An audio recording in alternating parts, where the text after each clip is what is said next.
আমার অনেকটা দেরি হয়ে গেছে, আমি তাড়াতাড়ি বেরিয়ে পড়ি।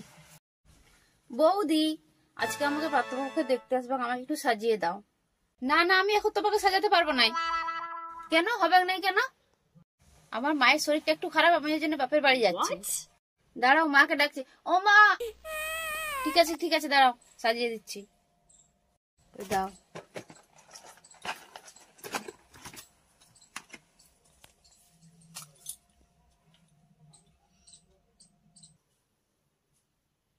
Oh my God.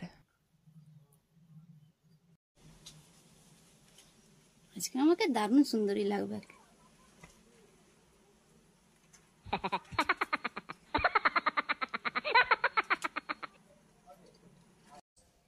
না না, এখন আয়না নিয়ে কি করবে?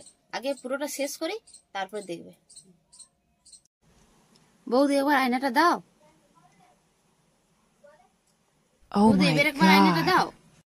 না না, আয়না দেখার দরকার নাই, তুমি একবার পাত্রপক্ষের কাছে চলে যাও, তোমাকে দেখে একদম ওরা অজ্ঞান হয়ে যাবে। ঠিক আছে বৌদি।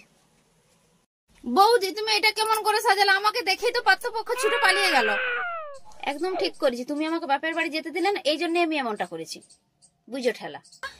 তাহলে আমার কি আর বিয়ে হবে না? ঠিক আছে, তুমি এবার কাঁদো, আমি চলবো।